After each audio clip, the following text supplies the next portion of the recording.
सुरुवातीला एक मोठी बातमी आहे। शिवसेना पक्ष आणि चिन्ह प्रकरणी येत्या 16 जुलैला सुप्रीम कोर्टामध्ये सुनावणी होणार आहे। उद्धव ठाकरेंच्या शिवसेनेने सुप्रीम कोर्टात या प्रकरणामध्ये धाव घेतलेली आहे। 2022 साली निवडणूक आयोगाने शिवसेना पक्ष आणि चिन्ह प्रकरणी एकनाथ शिंदेंच्या बाजूने निकाल दिला होता। त्या निकालाला ठाकरेंच्या शिवसेनेने सुप्रीम कोर्टात आव्हान दिलं होतं। तेव्हापासून हे प्रकरण कोर्टात प्रलंबित आहे। पण आता लवकरच स्थानिक संस्थांच्या निवडणुका होऊ घातलेल्या आहेत। स्थानिक स्वराज्य संस्थांच्या पालिकेच्या निवडणुका आहेत आणि याच पार्श्वभूमीवर पक्ष आणि चिन्ह प्रकरणी कोर्टाने निकाल द्यावा यासाठी ठाकरेंच्या शिवसेनेने पुन्हा एकदा सुप्रीम कोर्टाचा दरवाजा ठोठावलेला आहे। त्यामुळे आता 16 जुलैला जी सुनावणी होणार आहे त्यामध्ये नेमकं काय काय होतं, काही निर्णय येतो का ते बघावं लागेल।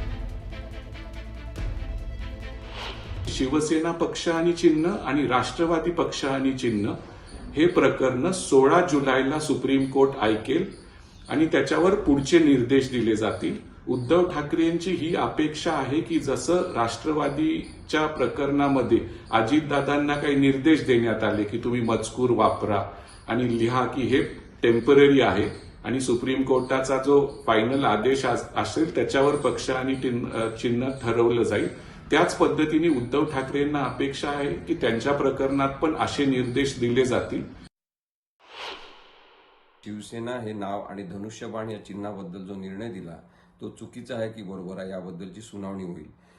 महत्त्वाचं म्हणजे इलेक्शन सिम्बॉल्स रिझर्वेशन आणि अलॉटमेंट ऑर्डर 1968 नुसार केवळ सिम्बॉलबद्दलचाच निर्णय देण्याचे अधिकार केंद्रीय निवडणूक आयोगाला असताना त्यांनी शिवसेना हे नाव सुद्धा एकनाथ शिंदेंना वापरायला देणं हे मुळातच चुकीचं आहे अशा स्वरूपाचा आक्षेप या निर्णयावर घेण्यात आला।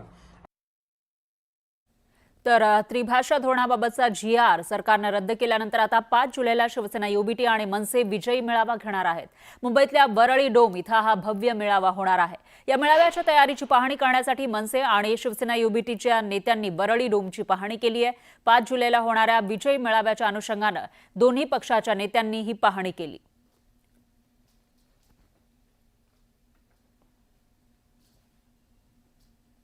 दरम्यान विजय मेळाव्याच्या पार्श्वभूमीवर राणेंनी उद्धव ठाकरेंवर निशाणा साधलेला आहे, बघूयात।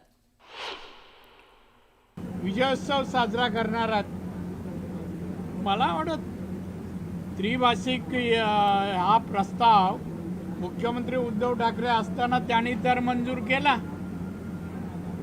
आणि आता देवेंद्र फडणवीस मुख्यमंत्री महाराष्ट्र राज्याचे आणि तो रद्द केला। उलट त्यांचं अभिनंदन करायला पाहिजे। तो विजयोत्सव साजरा करायचा 5 तारीखला मेळा भरवलाय। मूल कोणाच्या घरात जन्माला येतं आणि बारसं कोण करतंय असा प्रश्न आहे। तर राज ठाकरेंना शिवसेना सोडण्यासाठी उद्धव ठाकरेंनीच भाग पाडला होता अशी टीका नारायण राणेंनी केली। विधिमंडळ परिसरामध्ये ते बोलत होते। यावेळी त्यांनी उद्धव ठाकरेंवर जोरदार निशाणा साधला। त्यासोबतच ठाकरे बंधूंच्या संभाव्य युती संदर्भातही भाष्य केलं।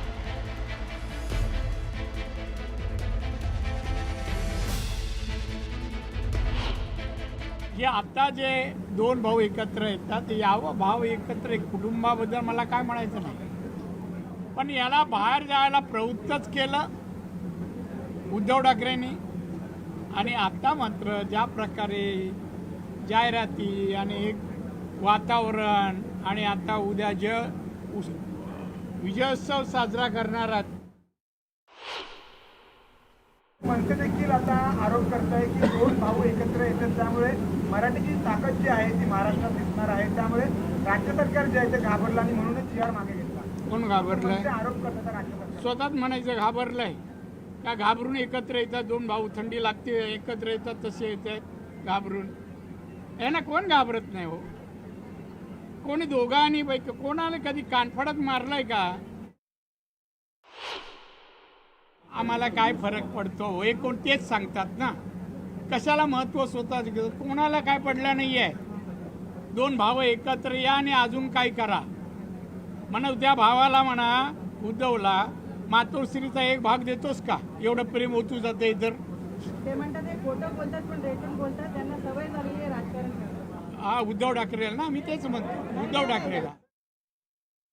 दरम्यान त्रिभाषा सूत्र GR रद्द केल्यानंतर दोन्ही शिवसेनेमध्ये वादाची ठिणगी पडली आहे। मातोश्री आणि कलानगर परिसरामध्ये शिवसेनेने बॅनरबाजी करून डिवचलेला आहे। सत्य बाहेर आलं, घशात गेले दात, युबीटीनंच केला मराठीचा घात, असे बॅनर या ठिकाणी लागलेले आहेत. त्रिभाषा सूत्र तुम्ही स्वीकारलं होतं, विसरलात की काय, अशा तिखट शब्दात मातोश्रीच्या बाहेर शिवसेनेनं ही बॅनरबाजी केली.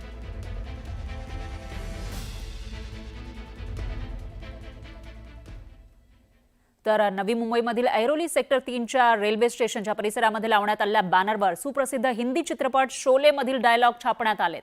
कितने आदमी थे, सरदार 2 और तुम 3, फिर भी वापस लौट आए, अशा प्रकारचा बॅनर नवी मुंबई शहरामध्ये मनसेकडून लावण्यात आला आहे आणि एक प्रकारे जे युती सरकार राज्यामध्ये आहे त्यांना डिवचण्याचा प्रयत्न केल्याचं दिसतंय. तर शोले सिनेमातील प्रसिद्ध डायलॉग कितने आदमी थे हेच या बॅनरवर छापण्यात आला आहे आणि त्याच्यामध्ये एक प्रकारे सध्या युती सरकार 3 पक्षांचं सरकार आहे, ज्याच्यामध्ये एक मुख्यमंत्री 2 उपमुख्यमंत्री आहेत आणि जो त्रिभाषा सूत्राचा GR रद्द केलेला आहे आणि त्याच्यामध्ये कुठेतरी मनसेकडून आलेला दबाव, शिवसेना युबीटीकडून आलेला दबाव आणि ठाकरे बंधू हे एकत्र येणार, यामुळेच हा GR रद्द केल्याचं बोललं जात आहे. अशामध्ये मनसेकडून हा डायलॉग असलेले बॅनर छापून युती सरकारला डिवचण्याचा प्रयत्न झालाय. दरम्यान शिवसेना मंत्री भरत गोगावलेंनी खासदार नारायण राणेंबाबत वादग्रस्त वक्तव्य केलं होतं. नारायण राणेंना जवळून पाहिलंय, त्यांनी अंगावर केसेस घेतल्या, भानगडी केल्या, मर्डर वगैरे सगळं झालं असं भरत गोगावले म्हणाले होते. गोगावलेंचं हे विधान चांगलं चर्चेत आलं. या विधानानंतर त्यांनी सारवासारव करण्याचाही प्रयत्न केला, पण नारायण राणेंनी आता थेट यावर प्रतिक्रिया दिली आहे. पत्रकारांनी प्रश्न विचारल्यानंतर कोण गोगावले मी ओळखत नाही अशी प्रतिक्रिया त्यांनी दिली. नारायण राणे साहेब एवढ्या उंचीवरती जाण्यासाठी सहजासहजी नाही मिळालं. अंगावर केसी घेतला, भानगडी केल्या, जेलमध्ये गेले, मारामारी केल्या, मर्डर सगळं झालं. हे काय कोणी वेगळं कोणी सांगायची आवश्यकता नाही. विवेकला सांगत ना आम्ही भानगडी करा, आपल्याला जोडून चालायचं, पण त्यांच्या पण काही मंडळींनी थोडं आम्हाला पण जोडून घ्यायला पाहिजे, हा आमचा सल्ला, बाकी काय नाही. कोणाचा मला माहित नाही. कोण गोगावणे पण ओळखत नाही. नमस्कार. कोण गोगावणे पण ओळखत नाही. नमस्कार. कोण गोगावणे पण ओळखत नाही. नमस्कार. दरम्यान संजय राऊतांनी मुख्यमंत्र्यांना पत्र लिहित आमदार सुनील शेळकेंवर गंभीर आरोप केलाय. सुनील शेळकेंनी शासनाची परवानगी न घेता दगडखानीचे उत्खनन केलं, त्याबाबत कोणतीही रॉयल्टी सरकारनं भरलेली नाही असा आरोप राऊतांनी केलाय. देवेंद्रजी महाराष्ट्राची लूटमार थांबवा असं आवाहन संजय राऊतांनी मुख्यमंत्र्यांना केलंय.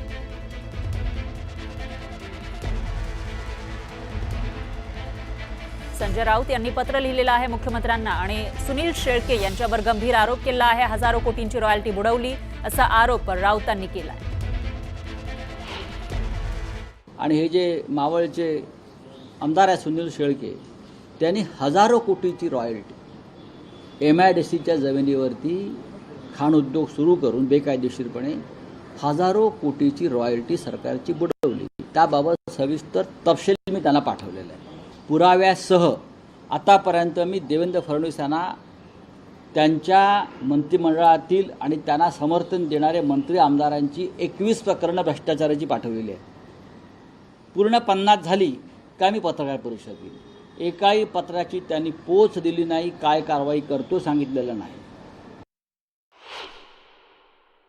सरकार बरोबर जो आहे, सरकार के साथ है वो सेफ है, असं आहे. जो कितीही भ्रष्टाचारी असेल तरी त्याला साफसुथरं करायचं काम सरकारमध्ये गेल्यावर होते आणि म्हणून हे सगळे लोक पळवापळवीचं काम चाललेलं आहे.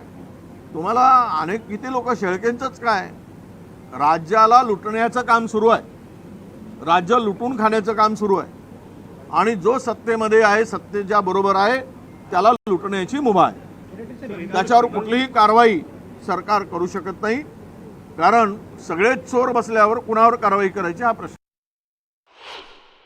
जर नेतेच अशा पद्धतीने त्या ठिकाणी कार्य आणि महापराक्रम करत असतील तर मग कार्यकर्ते आणि आमदार का कमी पडणार. त्यामुळे संजय राऊत साहेबांनी जो मुद्दा त्या ठिकाणी मांडलाय, नक्कीच त्याच्या मागे कुठला ना कुठला तरी अभ्यास हा असू शकतो. आणि मग हजारो कोटी रुपये जर अशा पद्धतीने सत्तेत असणारे मंत्री आणि आमदार काढत असतील, त्यामध्ये खोलात जाऊन लक्ष देण्याची जरूरत आहे. खरं काय हे लोकांसमोर आलं पाहिजे. सुनील अण्णासोबत मी आता 10 मिनिटा पहिले स्वतः पूर्वी सुनील अण्णांशी बोललो. रॉयल्टीचा त्यांच्या परिवाराचा आणि त्यांच्या अनेक वर्षांपासूनचा बिझनेस आहे. त्यामधून जी रॉयल्टी मिळते त्यावर त्यांचा तो व्यवसाय रॉयल्टीचा तो जो काही त्यांचा स्टोन क्रशरचा वगैरे किंवा गौण खनिजाचा असेल तो चालतो. ते स्वतः तुमच्या समोर येऊन तुमच्या मनातले संभ्रम निर्माण करतील. आजपर्यंतच्या इतिहासात संजय राऊत साहेबांनी ज्यांच्या विरुद्ध पत्र लिहिलं, ज्यांच्यावर आरोप केले, ते कुठले आरोप सिद्ध झाले नाहीत. असाच पूर्वी आरोप राहुल कुल यांच्यावर केला होता. त्याचं पुढं काय झालं? तसंच सुनील अण्णा शेळकेंवर आरोप केला. आरोपाचे सबळ पुरावे असतील तर त्यांनी मुख्यमंत्र्यांना द्यावे, त्यांनी उपमुख्यमंत्र्यांना द्यावे, ते कारवाई करतील. तर आमदार सुनील शेळकेंनी हे आरोप फेटाळून लावलेले आहेत. राऊतांनी आरोप करण्यापेक्षा पुरावे द्यावे असं आव्हान त्यांनी दिलंय. संजय राऊत यांना व्यावहारिक किती माहिती आहे हे मला माहीत नाही, परंतु संजय राऊत यांनी जी काही माहिती आपल्याकडे दिली किंवा जे काही आरोप केले आहेत ते आरोप करत असताना कुठल्याही प्रकारचे पुरावे नसताना त्यांनी आरोप केले आहेत. मी संजय राऊतांना सांगू इच्छितो, जर आपल्याकडे अशी कुठल्याही प्रकारची माहिती असेल, मला शासकीय कुठल्या नोटिसा आल्या असतील किंवा जर माझी कुठली चौकशी सुरू असेल तर त्याची मला त्यांनी माहिती द्यावी, त्याचे पुरावे द्यावे. जोपर्यंत संजय राऊत हे स्वतः लेखी कुठलेही पुरावे देत नाही तोपर्यंत या बाबतीत मी कुठलाही खुलासा देणार नाही.